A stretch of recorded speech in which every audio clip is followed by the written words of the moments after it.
Untuk mentor, untuk mentornya Bu Aini, Oh, mentornya tadi sampun mlebet ya, kados dereng mlebet nggih, Bu. mungkin masih di main room, belum di break out di kelompok satu. Ya, mungkin bisa diinfokan dulu Bu Aini. Nggih, saya Iya, telepon iya, dulu iya. nggih, Bu. Ye,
Nggih, Ibu, sampun baik. Ini iki nampaknya atas sudah nama bergabung, ya, Bu Aini. nggih, Ye, baik. Yesus.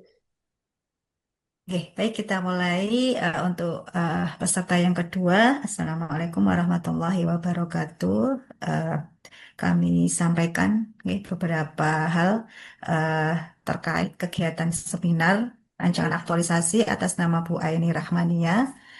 Eh, untuk presentasi paparan peserta diberikan waktu maksimal 10 menit, ya. Kemudian nanti untuk penguji eh, masih sama maksimal 10 menit. Kemudian nanti untuk mentor, ya, itu maksimal 5 menit. Ini monggo untuk Bu Aini bisa memulai paparannya. Waktu kami persilahkan. Baik, Ibu Rizka, terima kasih. Mohon izin share screen nggih, Bapak Ibu.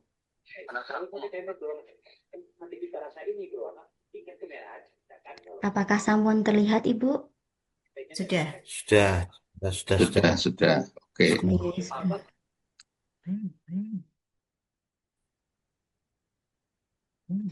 bentar nggih, Bu. Ini saya pemirsa dulu. Nggih. Baik, izin saya mulai presentasinya nggih, Bapak Ibu. Assalamualaikum warahmatullahi wabarakatuh. Selamat pagi, Bapak Ibu semua. Pertama-tama saya ucapkan terima kasih atas waktu dan kesempatannya. Saya Ain Rahmania. Di sini saya akan mempresentasikan rancangan aktualisasi dengan judul Optimalisasi Diskusi Bulanan untuk mahasiswa program studi Hukum Tata Negara pada Fakultas Syariah UIN Salatiga. Berikutnya, kenapa saya mengangkat isu tersebut? Karena kita tahu bahwasanya diskusi ilmiah itu menjadi sarana penting, Bapak Ibu, dalam pengembangan kapasitas intelektual, kemampuan analitis, dan daya kritis mahasiswa. Kemudian sebagai media strategis untuk membentuk budaya akademik yang sehat, kemudian bisa membangun ekosistem pembelajaran yang aktif, kolaboratif, kemudian dan kontekstual. Terlebih ini bagi mahasiswa hukum tata negara di mana mahasiswa hukum tata negara ini harus bisa memahami dinamika ketatanegaraan, kemudian regulasi, kemudian isu-isu konstitusional, dan kemudian isu-isu konstitusional yang berkembang di masyarakat. Dengan demikian, isu yang saya angkat ini saya prioritaskan menjadi isu yang paling utama. Tapi sebelum saya menemukan isu yang utama, itu terlebih dahulu saya ada menemukan beberapa isu-isu yang ada di instansi saya. Ini ada 5 isu yang saya temui. Yang pertama itu adalah terkait dengan kurang optimalnya bank data, akreditasi, dan tridharma perguruan tinggi.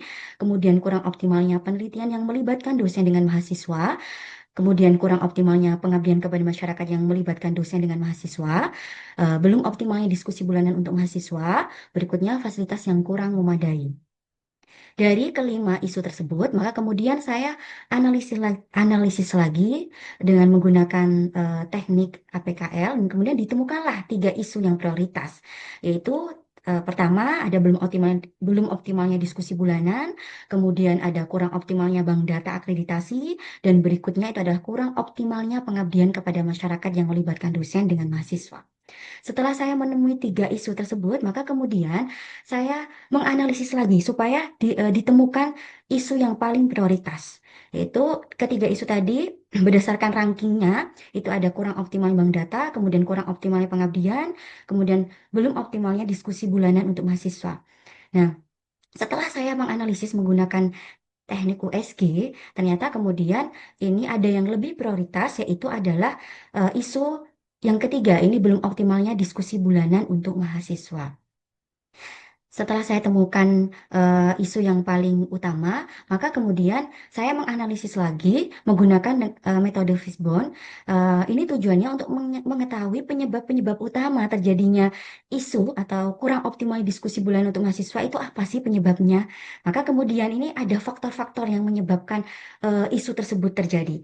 Ada faktor dari material, metode, milieu, atau environment. Dari sendiri, misalkan kurangnya motivasi dari dosen dalam kegiatan diskusi. Kemudian dari materinya sendiri, topik diskusi mungkin tidak menarik perhatian mahasiswa, jadi diskusi bulanan itu tidak terlaksana secara optimal, kemudian tidak ada jadwal yang jelas atau konsisten, dan juga kadang jadwal itu berbenturan dengan kegiatan lain. Maka diskusi bulanan yang ada di Prodi Hukum Tata Negara Fakultas Syariah itu tidak terlaksana secara optimal. Setelah mengetahui penyebab-penyebab isu yang saya angkat, maka terpilihlah isu yang sangat prioritas, yaitu adalah kurang optimalnya diskusi bulanan untuk mahasiswa, dan kemudian saya susun menjadi sebuah judul, yaitu adalah optimalisasi diskusi bulanan Prodi Hukum Tata Negara pada Fakultas Syariah UIN Salatiga. Berikutnya, Bapak Ibu, setelah saya menentukan judul-judul, kemudian saya menentukan tahapan-tahapan kegiatannya. Dalam tahapan kegiatan ini ada 6. Yang pertama, tentu pemantapan dan penguatan kembali kepada mentor tentang aktualisasi. Kemudian berikutnya adalah menyusun pedoman pelaksanaan diskusi, termasuk alur, peran moderator, temanya seperti apa, kemudian narasumbernya itu nanti siapa, dan outputnya itu apa. Berikutnya mendesain template laporan, kemudian evaluasi dan absensi, dan tahapan berikutnya itu adalah sosialisasi kepada mahasiswa melalui pamflet digital, dan caption juga tentunya ya, ajakan untuk diskusi supaya mahasiswa itu tahu terkait dengan kegiatan kita. Berikutnya adalah pelaksanaan diskusi perdana. Perdana saya kebetulan karena mahasiswa itu nanti masih liburan, saya mengadakan melalui daring, bisa melalui Zoom atau Google Meet. Dan berikutnya membuat laporan kegiatan, kemudian hasil evaluasi, serta menyusun rekomendasi untuk keberlanjutan program. Nah, setelah saya menyusun tahapan kegiatan, berikutnya adalah jadwal kegiatan. Tentunya ketika jadwal sudah terbentuk, maka perlu adanya jadwal supaya kegiatan tersebut bisa terlaksana sesuai dengan deadline. Nah, ini ada 6 kegiatan tentunya, dan habituasi dimulai dari tanggal 4 Agustus nanti dan diakhiri nanti tanggal 13 September.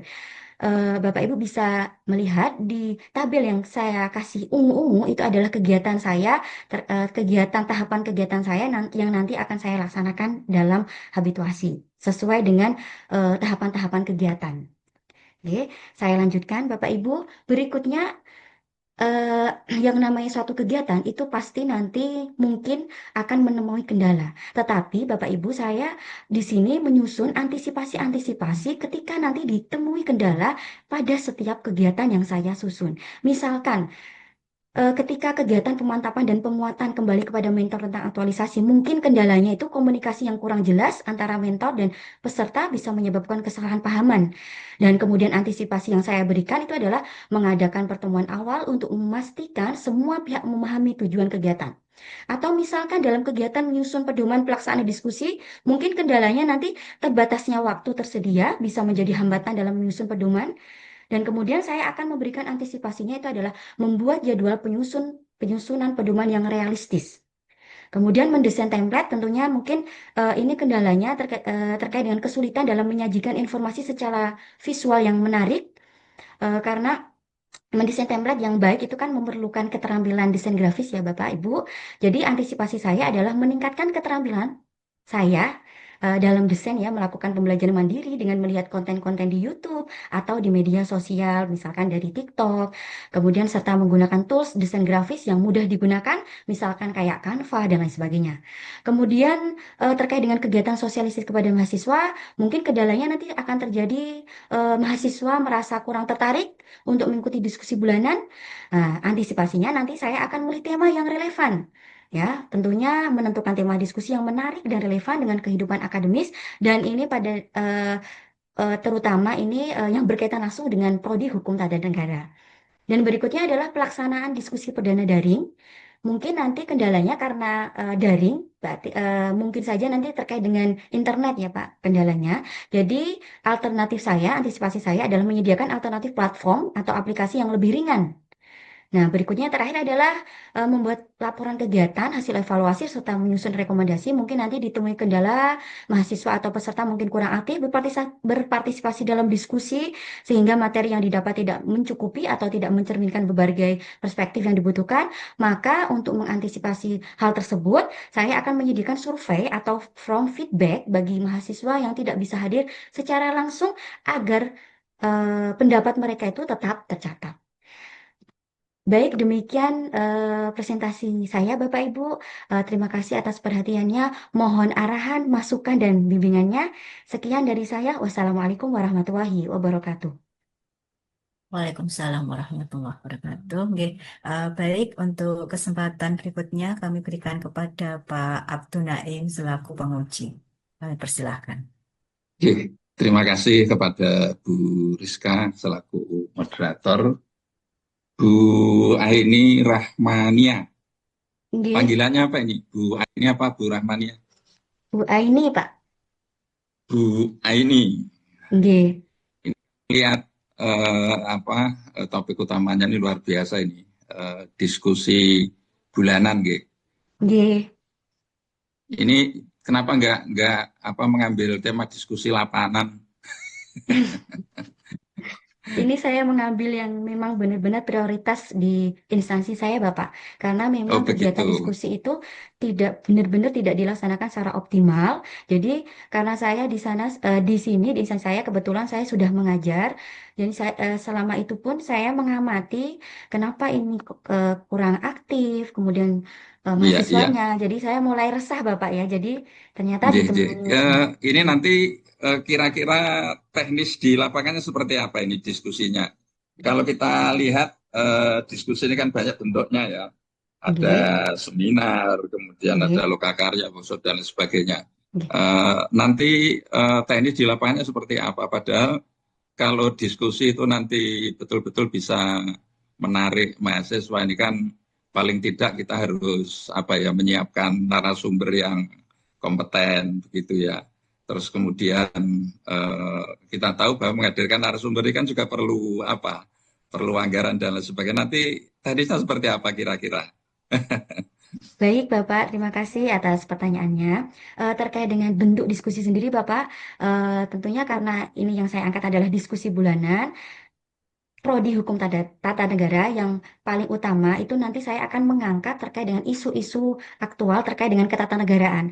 Selain itu juga, supaya mahasiswa ini tidak bosan ya, Bapak, mungkin nanti di beberapa pertemuan nanti juga akan membahas diskusi misalkan bedah kayak proposal skripsi atau misalkan bedah skripsi sebagai persiapan bagi mahasiswa Hmm. untuk mengajukan proposal atau mengajukan skripsi nanti biar mereka itu mendapatkan ide-ide yang nantinya itu akan dijadikan tulisan. Kemudian bagaimana sih cara menulis proposal yang baik? Meskipun memang sudah ada mata kuliahnya, gitu Bapak, terkait dengan metodologi penelitian, tetapi kan kita perlu didukung Ya, ya. sharing sesama teman atau sharing dengan dosen mungkin yang nanti akan menjadi fasilitator dalam diskusi.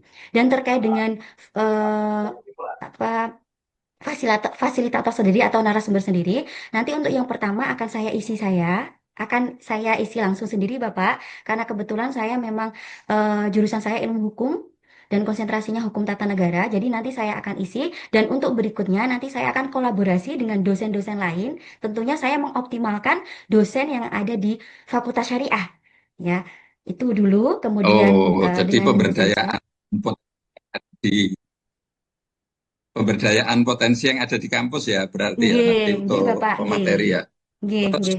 Leres. gambaran untuk pesertanya ini apakah terbatas yang, mohon maaf, mahasiswa jenengan atau memang dari beberapa semester atau mungkin semua mahasiswa yang ngambil prodi itu bisa ikut? Arahnya seperti apa nanti? Baik, Bapak, terima kasih atas pertanyaannya. Untuk pesertanya, nanti saya tidak membatasi eh, prodi HTN saja sebenarnya. Jadi memang dikhusus sebenarnya untuk ke prodi hukum tata negara, tetapi saya tidak membatasi untuk pesertanya. Bisa mungkin jurusan dari HKI, prodi HKI atau prodi HES mau bergabung, monggo silahkan. Jadi saya tidak membatasi dan saya tidak membatasi untuk semester berapa untuk semua mahasiswa prodi hukum tata negara khususnya. Dan misalkan mau prodi lain mau bergabung, monggo silahkan. Karena memang diskusi ini kan terbuka untuk umum, membantu mahasiswa untuk berpikir kritis ya Pak, kemudian up to date terkait dengan Ya, ya. perkembangan-perkembangan pemerintahan. Karena kita anak hukum gitu Bapak. Demikian. Termasuk nanti mungkin free ya ini ya, karena yang isi dari internal pemberdayaan potensi yang ada begitu gitu. Nggih, nggih Bapak, rencananya Iya, begitu. termasuk disediakan sertifikat untuk peserta enggak ini sebagai Nggih, apa ya untuk gitu nggih, nggih. Bapak, terima kasih. Nggih, saya akan jelaskan. Baik, terkait dengan Ya. sertifikat, saya sudah rencana membuat sertifikat dan tentunya baik itu peserta ataupun nanti saya juga akan menunjuk moderator dan moderatornya itu nanti jadi dari mahasiswa Bapak. Tetap nanti saya akan kasih reward berupa sertifikat Bapak, sertifikatnya elektronik digital Bapak karena kita sesuai dengan Smart ASN ya Bapak. Jadi nanti saya akan usahakan memasukkan Smart ASN, manajemen ASN ke dalam setiap kegiatan saya. Begitu Bapak. Oke, oke, oke. Demikian. Kira-kira nanti sertifikatnya itu bisa apa ya? Bisa kalau misalkan untuk mahasiswa ke depan ini bisa dijadikan apa? Eh, Kalau guru itu bisa kayak tambahan angka kredit dan lain sebagainya. Kalau yang Oh, seminar-seminar atau diskusi bulanan itu. oh, nggih. Nggih, karena nanti saya sudah koordinasi sama mentor, sama Ibu Kaprodi juga. Nanti sertifikatnya saya sudah bilang beliau untuk sertifikatnya nanti tanda tangan Prodi Bapak. Jadi mungkin nanti untuk mahasiswa sendiri itu sertifikat itu bisa dipakai untuk kebutuhan mereka. Begitu.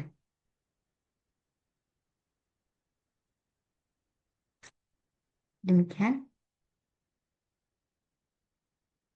Mohon maaf Ya, Bapak masih ke Paknya Pak unmute.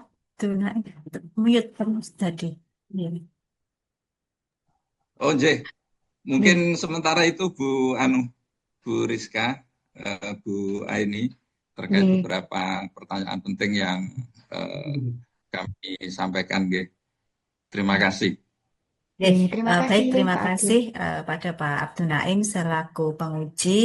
Kemudian kesempatan berikutnya kami berikan kepada mentor, monggo untuk memberikan penguatan terkait dengan rancangan aktualisasi dari Bu Aini Rahmani. Monggo kami persilahkan. Terima kasih. Assalamualaikum warahmatullahi wabarakatuh. Waalaikumsalam warahmatullahi Waalaikumsalam Waalaikumsalam warahmatullahi wabarakatuh. warahmatullahi wabarakatuh. wabarakatuh. Sebelumnya kami mohon maaf karena saya tidak on cam. Mohon maaf ya Pak ya. J, tidak apa-apa, Benila. Ya, nama saya Ibu Siti Zumroto gitu ya. Jadi alhamdulillah kami Fakultas Syariah UIN Salatiga sangat bangga dan bahagia karena ditambah generasi atau dosen muda yang sangat energik, cerdas dan multi talent ini Mbak Aini Rahmaniani.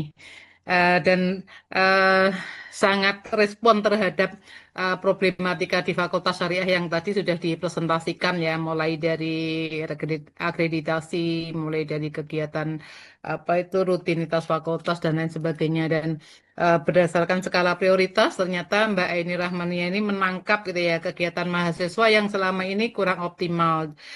Jadi ada beberapa kendala kenapa kurang optimal. Cuman saya sendiri gitu ya, saya sendiri selaku mentor gitu ya, yang mungkin sudah senior ya, sudah senior di Fakultas Syariah dan sudah sering mengikuti kegiatan yang ada di Fakultas Syariah. Satu sisi sebetulnya kegiatan mahasiswa sebagaimana akan dioptimalkan oleh Ibu Eni Rahmania ini menjadi jalan apa ya alternatif mahasiswa dalam mengembangkan eh, kecerdasan akademiknya ya, maksudnya pengembangan keilmuan terkait dengan isu-isu kontemporer untuk di Fakultas Syariah dan Fakultas Syariah merupakan fakultas hukum ya, jadi Fakultas Hukum Islam ataupun juga merespon isu-isu hukum dan bahkan juga politik gitu ya yang terjadi di Indonesia. Jadi sebetulnya tema-tema yang nanti akan diangkat pasti tidak ada yang usang ya. Karena selalu ada saja isu-isu yang eh, bahkan mungkin ya dari semua fakultas isu-isu yang terus berkembang itu di Fakultas Syariah dan selalu menarik untuk dikaji. Jadi ketika Mbak Eni Rahmania nanti mengoptimalkan diskusi bulanan dan dikemas dengan eh, sangat indah gitu ya, maka nanti mahasiswa insya Allah tertarik. Cuman saya juga kepingin eh, apa alternatif yang akan ditawarkan oleh Ibu Eni Rahmania ini, mengingat kadang-kadang memang ketertarikan mahasiswa terhadap pengembangan keilmuan itu eh, tidak banyak lah intinya gitu. Lebih banyak yang mahasiswa seperti itulah mungkin kita pernah jadi mahasiswa. Ya, ya. Nah, kendala yang ada di Fakultas Syariah tadi selain waktu yang sering berbentungan adalah tempat. Nah itu, Hmm. Mbak Eni yang mungkin tadi lupa juga ya, bagaimana untuk alternatif tempat. Karena kami di Fakultas Syariah itu kelasnya sangat terbatas dalam arti jumlah kelas, dengan jumlah mahasiswa itu memang kurang bisa seimbang gitu. Sementara ruang diskusi itu diperlukan, sangat diperlukan. Tetapi memang kita punya ruang-ruang bebas ya. Jadi di depan kelas, di halaman, di lapangan itu memang ada sih. Ya, apakah mungkin nanti Mbak Eni akan menggunakan itu, gitu ya, menggunakan ruang-ruang terbuka, gitu ya, ruang-ruang publik yang ada di lingkungan kampus, atau mungkin sesekali akan diadakan di yang menarik gitu ya, di luar atau di kafe gitu ya, misalnya kayak gitu. Jadi eh, mengingat sarana dan prasarana yang sangat terbatas eh, sementara mahasiswa punya apa itu kesibukan waktu yang padat ya, mengingat sekarang ini gini Pak, fakultas itu satu semester itu mata kuliah yang ditawarkan itu lebih dari 10 mata kuliah. Dibayangkan saja kan, ya, 10 mata kuliah, mahasiswa belum dituntut untuk mengikuti kegiatan. Oh lah ini tadi, kalau Pak Abu Naim tadi mengatakan eh, sertifikat itu apa untungnya bagi mahasiswa? Mohon maaf karena Bu Eni itu kan dosen baru ya Pak ya, walaupun sudah bergabung lama. Dosen baru tapi sudah bergabung lama dalam arti sebelum diangkat menjadi CPNS kan sudah menjadi dosen luar biasa di fakultas gitu ya.